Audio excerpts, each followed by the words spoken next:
Morning, welcome back to our new blog. আশা করি তোমরা সবাই খুব ভালো আছো, সুস্থ আছো। ভালো সুস্থ থাকাটা খুব জরুরি। আমি সকাল সকাল স্নান করে বেরিয়ে পড়েছি। একটু বাটার টোস্ট নেবো। এখানে বাটার টোস্টটা বলে না, অনেক চিনি দিয়ে দেয়, আমি একটু গোলমরিচ দিয়ে নেবো। আর নিচেই দেখো সব দোকানপাট, তাই কোনো অসুবিধা নেই। যেখানে বাটার টোস্ট হচ্ছে। সকালবেলা ডিম বা কিছু খাবো না, কারণ বিকেলবেলা পুজো দেবো। যদিও তারাপীঠে পুজো মাছ মাংস খেয়ে দেওয়া যায়, ননভেজ খেয়ে দেওয়া যায়, তাও মানে আমরা দেবো না সেরকম না। কালকে হলে তো কালকে মাছ খেয়েই দিতাম, সেটা না। কিন্তু আজকে ইস্কনের মন্দিরেও যাবো, তাই ভাবলাম সকালবেলাটা একটু ভালোভাবেই যাই। গুড মর্নিং, ওয়েলকাম টু শুভ্রিস ফ্যামিলি। চলে আনা টাটকা ব্লগ নিয়ে। আশা করি সবাই ভালো আছে এবং সুস্থ আছে, এবং ভালো সুস্থ থাকাটা একান্ত দরকার। তো যাই হোক, আমরা আবার সপরিবারে, কালকে আমাদের এক গাড়ি বেরিয়েছিল, আজকে আমরা দু গাড়ি বেরিয়েছি। সামনে একটা গাড়ি যাচ্ছে, আর এইখানে আজকে ফুল ফ্যামিলি, ফুল মানে যারা যারা আমরা এসছি সব কলকাতা থেকে সবাই বেরিয়ে পড়েছি। আজকে ইস্কনের মন্দির, সেই ধান ক্ষেত, সেই সর্ষে ফুল সবই হবে আজকে। সেই সেম সিটে একটু অ্যারেঞ্জমেন্টের এদিক ওদিক হয়েছে, শুধু রাহুল ওই গাড়ি।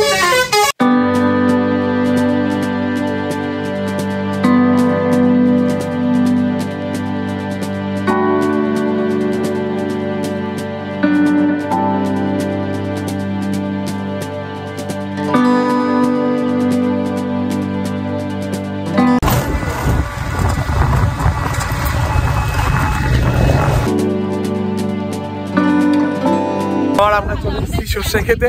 আমরা এবছর এখানে ভাই আস্তে আস্তে যা তা হচ্ছে, যা তা যে যেরকম পারছে পড়ে যাচ্ছে। যাই হোক, আমরা সর্ষে ক্ষেতের এখন পিএইচডি করতে এসেছি এখানে আর কি। খালি সর্ষে ক্ষেতেই রিল বানাবো ঠিক করেছি।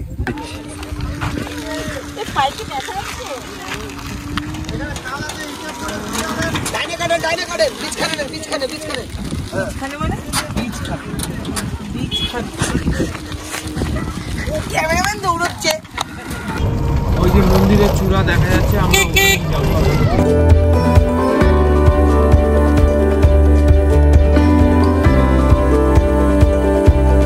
আমরা চলে এসেছি ইস্কনের মন্দিরে।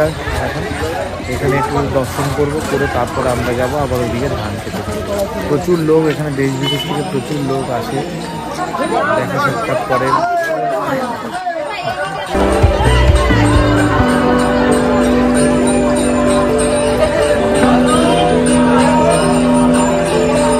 তো যাই হোক, আমরা তো এখানে চলে এসেছি। এই অবধি ফটো সেশন করতে দেবে বলছে, তারপরে ভিতরে গিয়ে ফটো সেশন করা যাবে না, ভিডিও করা যাবে না, এটা ব্যাপার। চেষ্টা করব করার, যদি করা যায়। বাট যদি রুলস থাকে, রুলসটাকে ব্রেক করার কোনো দরকার নেই। রুলস অনুযায়ী আমাদের চলা উচিত।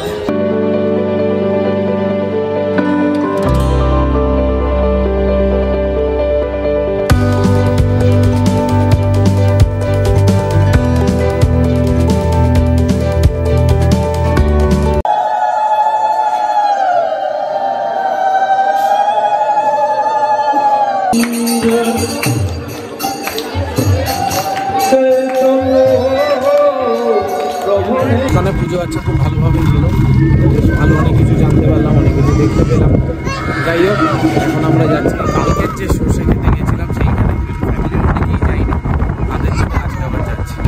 কাকুর হাতে বাদাম দেখা যাচ্ছে, ওই বাদামটা এখন এই গাড়িতে আনবে। কিভাবে আনবে সেই নিয়ে এখন মারামারি চলছে, গাড়ির পিক আপ নিয়ে। হবে না, দূরে চলে যাচ্ছি।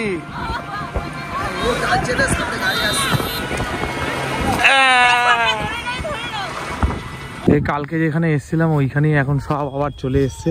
বলছে এই ক্ষেতটাই ওদের ভালো লেগেছে, এইখানে এখন ফটোশুট চলছে সব। আসলে এইখানে আসলে পরে না বারবার তোমার আসতে ইচ্ছা করবে, যে কারোরই আসতে ইচ্ছা করে। আর এই সর্ষে ক্ষেতটা এত ভরাট যেন এখানে ফটো সেশন করাটাই যেন শেষ করতে ইচ্ছা হচ্ছে না।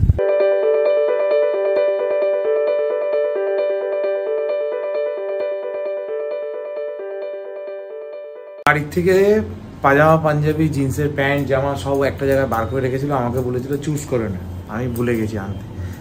ব্যাগ এনেছি, কিন্তু ব্যাগে জামা কাপড় এনেছি, কিন্তু আসল জিনিসটা আনতে। তারপর লাস্টে এখান থেকে তারাপীঠে এখান থেকে লাল পাঞ্জাবি আর সাদা পাজামা কিনে নিলাম। কেন কিনেছে লাল পাঞ্জাবি? বউ লাল শাড়ি পরেছে তাই।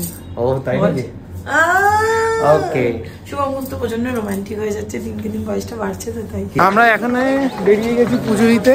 সব লাল পাঞ্জাবি, লাল সাদা বেশিরভাগই পাঞ্জাবি। সামনে ওই অব্র যাচ্ছে পুরো লাল, আর এখানে মাস্টার মশাই সবসময় একটু স্পেশাল লাল।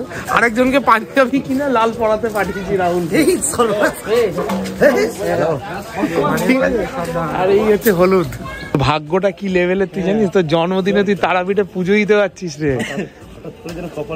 কপালটা খুলে গেল না? কপাল খুলে গেছে। দেখ তোকে ব্লগে দেখা যাচ্ছে ভাই। আমরা মন্দিরে ঢুকে গেছি একদম জাস্ট পুজোর মায়ের একদম মন্দিরের মুখের সামনেই যাবো, সেরকমই ব্যাপার আর কি। চলো তাড়াতাড়ি যাই আগে।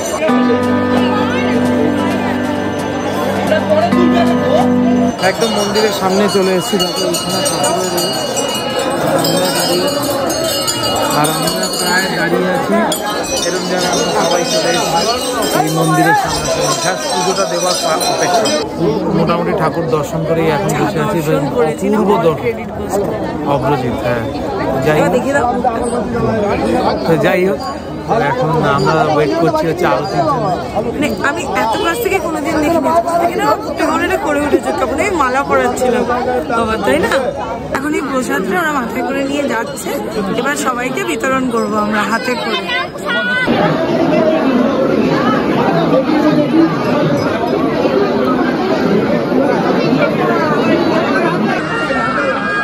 এখানে প্রসাদ বিতরণ চলছে, শুধু আমরা এখানে প্রসাদ বিতরণ করছে আর অগ্ররা এখানে প্রসাদ বিতরণ করছে। তো এরকম অভিজ্ঞতা আমার প্রথমবার। সব সময় আর কি এসছি, পুজো দিয়েছি, চলে গেছি, বাট এরকম একটা যে এরকম অভিজ্ঞতা, থ্যাংকস টু অগ্র, থ্যাংকস টু এর স্বামী, ওরা না থাকলে আজকে এটা সম্ভব হতো না, তাই না? একদম খুব ভালোভাবে পুজো প্রসাদ বিতরণ এই করা, মানে খালি পেয়ে ঠাকুরকে পুজো দেওয়া অসাধারণ। সত্যি মন খুশ হয়ে গেল। তারাপীঠে সবাই দেখেছি ঘরে সমস্ত কিছু ব্যাপার, যেবার নিজের হাতে করলাম ব্যাপারটা। পুজো আচ্ছা সমস্ত কিছু কমপ্লিট করে যে যার মতো হোটেলে চলে গেছে, সবাই রেস্ট নিচ্ছে। রাত্রে মাটন হচ্ছে আমাদের এখানে, আর মাছ ভাজা হচ্ছে। এই আপাতত এখানে মাছ ভাজা রেডি হচ্ছে, আর আমরা এখন একটুখানি টিফিন করে যে যার মতো যাবো।